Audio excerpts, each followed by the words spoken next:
ये आकाशवाणी रायपुर है। छत्तीसगढ़ी समाचार बुलेटिन के संग संध्या तिवारी के जय जोहार। अब सुनो आज के प्रमुख समाचार। राजिम ले रायपुर पर आज ले नवा मेमू ट्रेन सेवा की हुई शुरुआत। मुख्यमंत्री हरियर झंडी दिखा के करीन ट्रेन ला रवाना। एनएचएम स्वास्थ्य कर्मी मन चलत हड़ताल देखत स्वास्थ्य सचिव हड़ताली कर्मचारी मन काम म लौटे बर दिन आदेश। उती एनएचएम कर्मचारी मन आज करीन जेल भरो आंदोलन। और कस्टम मिलिंग घोटाला के सिलसिला में आज ईडी की टीम छत्तीसगढ़ के 10 जगह में मारिन छापा। अब समाचार विस्तार ले। राजिम ले रायपुर पर आज ले नवा मेमू ट्रेन सेवा की शुरुआत हो गई है। मुख्यमंत्री विष्णुदेव साय राजिम ले रायपुर पर ट्रेन ला हरियर झंडी दिखा के रवाना करीन। उद्घाटन मौका में मुख्यमंत्री रायपुर अभनपुर मेमू रेल सेवा के विस्तार राजिम तक करे के घलो शुभारंभ करीन। कार्यक्रम में संबोधित करत श्री साय कहीने कि ये नवा रेल सेवा ले राजिम समेत गरियाबंद और देवभोग क्षेत्र के लोगन मन ला रायपुर तक सस्ता यात्रा करे बर मिलही। विद्यार्थी, नौकरी पेशा वर्ग और व्यापारी वर्ग समेत जम्मो बर ये ट्रेन उपयोगी सिद्ध होही। मुख्यमंत्री कहीने कि अभी में छत्तीसगढ़ में रेलवे के करीब 45,000 करोड़ रुपया की परियोजना चलत है। समय सारणी के मुताबिक Rajim Abhanpur Raipur MEMU passenger train काली 19 सितंबर ले हरेक दिन राजिम और रायपुर ले संचालित होही। ये ट्रेन में 6 सामान्य श्रेणी के डब्बा और 2 पावर कार समेत कुल 8 कोच होही। मुख्यमंत्री विष्णुदेव साय रायपुर के सड्ढू स्थित प्रयास आवासीय विद्यालय में आदि सेवा पखवाड़ा के शुभारंभ करीन। ए मौका में उमन कहीने कि आदि कर्म योगी अभियान जनजाति गांव के जमीनी बदलाव की दिशा में ऐतिहासिक भूमिका निभाही।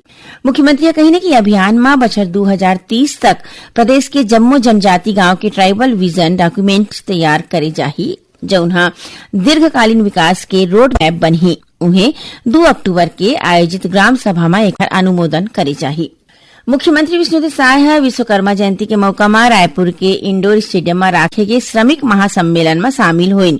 ए मौका में ओमन दीदी ई रिक्शा योजना में मिलैया मदद राशि ला 1 लाख रुपया ले बढ़ा के 1.5 लाख रुपया करे के घोषणा करीन। संगे संग मुख्यमंत्री निर्माण श्रमिक सहायता योजना में श्रमिक मन ला घर बनाए बर देवैया सहायता राशि ला घलो 1 लाख रुपया ले बढ़ा के 1.5 लाख रुपया करे के बात कही।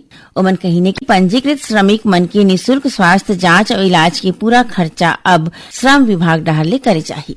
निर्वाचन आयोग ईवीएम मत पत्र ला ज्यादा साफ सुथरा और पढ़े लायक बनाए बर मत पत्र के डिजाइन और प्रिंटिंग के मौजूदा दिशा निर्देश में संशोधन करे है। अब ईवीएम मतपत्र में उम्मीदवार के रंगीन फोटो प्रिंट करे जाही और फोटो के 3/4 हिस्सा में उम्मीदवार के चेहरा रही, जेखर ले स्पष्ट रूप ले देखे जा सकी।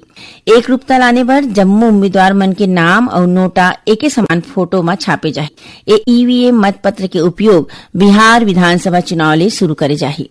राष्ट्रीय स्वास्थ्य मिशन एनएचएम स्वास्थ्य कर्मी मन के पाछू 32 दिन ले चलत हड़ताल ला देखत स्वास्थ्य सचिव अमित कटारिया हड़ताली कर्मचारी मन ला काम में लौटे बर कहे है। ओमन जम्मू जिला के मुख्य चिकित्सा और स्वास्थ्य अधिकारी मन ला निर्देश दे है कि जौन एनएचएम कर्मचारी हड़ताल खत्म करके काम में नहीं लौटी त ओमन ला व्यक्तिगत कानूनी आदेश जारी करके बर्खास्त करे जाही।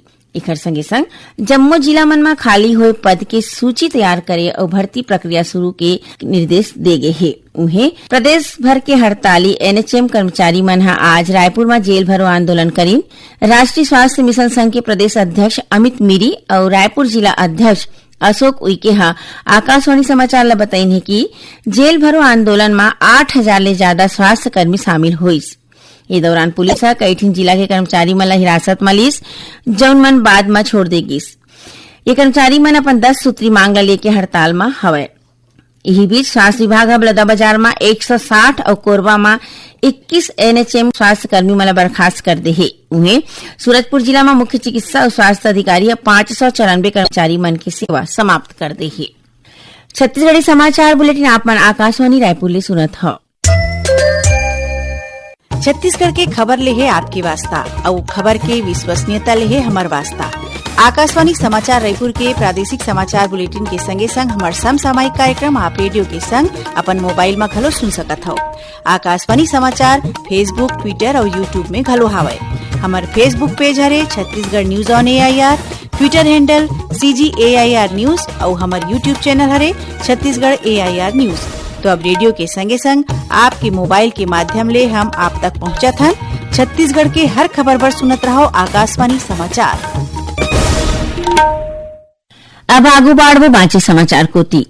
करीबन 140 करोड़ रुपया के कस्टम मिलिंग घोटाला के सिलसिला में आज प्रवर्तन निदेशालय ईडी के टीम है छत्तीसगढ़ के 10 जगह में छापा मार के कार्यवाही करीन है। मिली खबर के मुताबिक ईडी के टीम है राज्य के पूर्व आईएएस अधिकारी आलोक शुक्ला के भिलाई स्थित 2 ठिकाना में दबिश दिन। सूत्र के मुताबिक छापामार कार्यवाही के दौरान ईडी है कई महत्वपूर्ण दस्तावेज जब्त करे है। सुकमा जिला में आज सुरक्षा बल मन के संग हुई मुठभेड़ में 5 लाख रुपया के एक इनामी महिला माओवादी मारे गए हैं।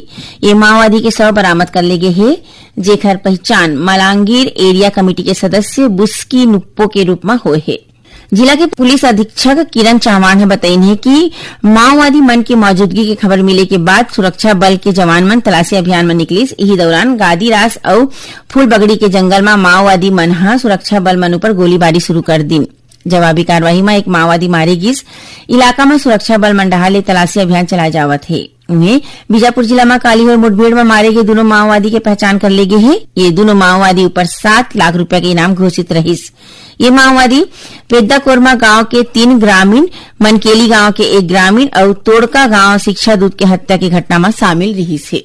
राष्ट्रीय मानवाधिकार आयोग अंतिम संस्कार पर स्थान निर्धारित नहीं करे जाए के सेती छत्तीसगढ़ के रायपुर जिला अस्पताल के स्वगृह में कई ठिन लावारिस शव राखे के सेती मीडिया रिपोर्ट में स्वतः संज्ञान ले है।